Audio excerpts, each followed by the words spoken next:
Hello, my name is Martin Mayenza, and this is the audiovisual presentation of my library observation assignment for LIS 6050 Public Libraries. Today, many public libraries are faced with the challenge of performing a balancing act when it comes to serving their youth and teens under the restrictions of ever-tightening budgets.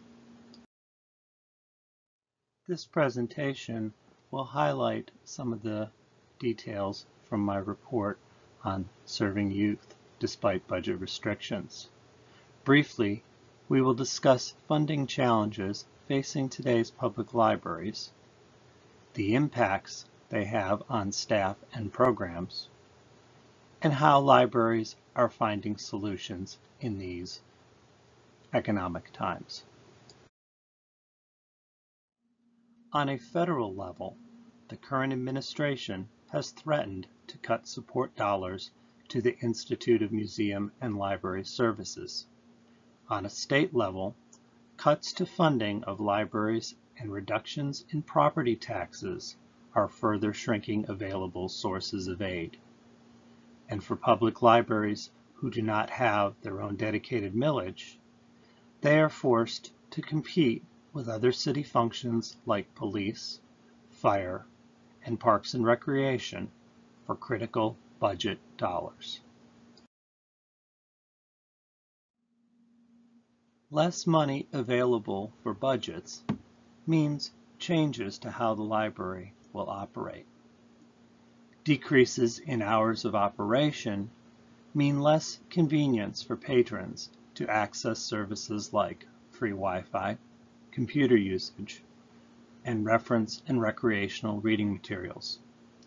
Often, tighter budgets mean reduction of full-time staff positions.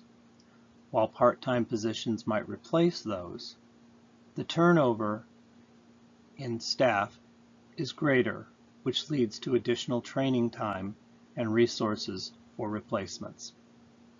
Less staff and hours can also result in less time and resources available to develop and deliver a diverse range of programming for youth, teen, and adult patrons.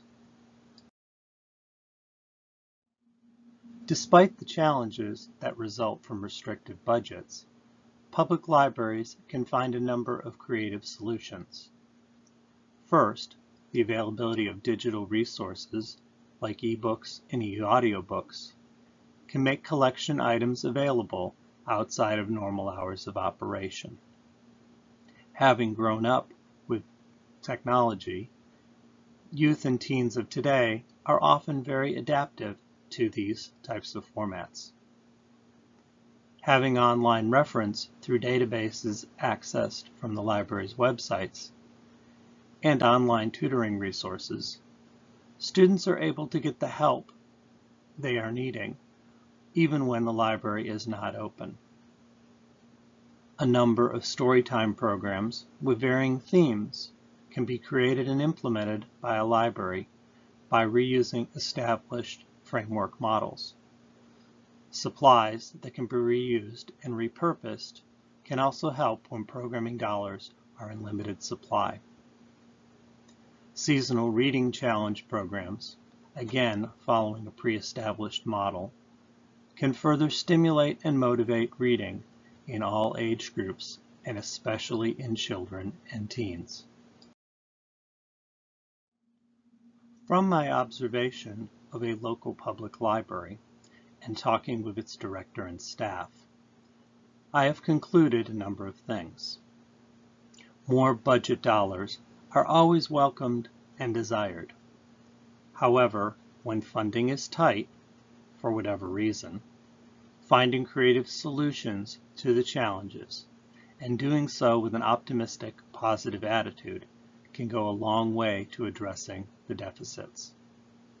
In the end, this is a very valuable piece of advice that all professionals in the library and information services industry can benefit from.